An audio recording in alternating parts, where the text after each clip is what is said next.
Vous servez de paillasson aux États-Unis d'Amérique et à son dirigeant d'extrême droite. Trop lâche pour dénoncer l'acte de guerre commis par Donald Trump contre la souveraineté vénézuélienne. Trop lâche même pour nommer l'auteur de l'agression, ni Trump ni les États-Unis. Trop lâche, vous abaissez la France. Celui qui s'autoproclame président du Venezuela pour voler son pétrole, qui s'affranchit de tout droit international, a applaudi des deux mains la complaisance insupportable du président français en partageant sa réaction.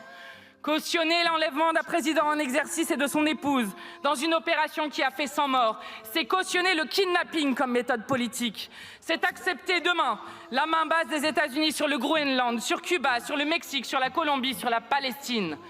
Vous légitimez les adorateurs de la force en refusant de défendre le droit international.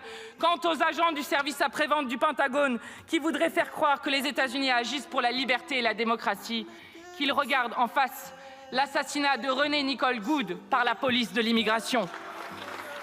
Monsieur le Premier ministre, il était de notre devoir comme Français de condamner dès la première minute l'impérialisme états-unien, de dire que Trump, avec Poutine et Netanyahou, détruit le droit international.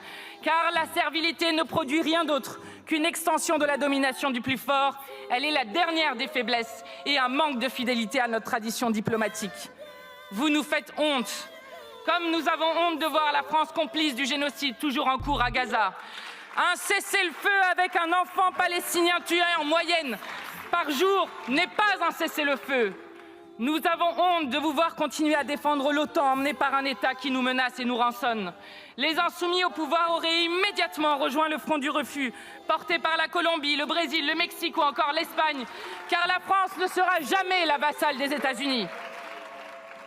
Vous pensez nous faire peur en agitant le spectre d'une dissolution en cas de vote de cette motion de censure. Chiche, Monsieur le Premier ministre, faites-le. En plus de débarrasser le pays de votre gouvernement de malheur, vous verrez que, suivant les règles de la politique qui vous font perdre 100 députés à chaque élection législative, il ne restera plus aucun macroniste dans cette Assemblée. Le peuple vous regarde et il est prêt à vous battre dans les urnes. Pour nous, le vote populaire ne sera jamais une menace, car le peuple, en toutes circonstances, est le seul souverain dont nous reconnaissons l'autorité. En toute hypothèse, et ne vous en déplaise, vous n'échapperez ni au scrutin des municipales ni à celui des présidentielles. Vous devrez rendre des comptes. Et lorsque toutes les personnes que vous avez appauvries, humiliées, opprimées, stigmatisées, relèvent la tête et vont aux urnes, apparaît une vérité qui vous effraie. Nous sommes plus nombreux que vous. Nous sommes plus nombreux que vous. Sachez que le temps où vous pensiez pouvoir faire souffrir les gens, ceux qui les opposent une résistance, est terminé.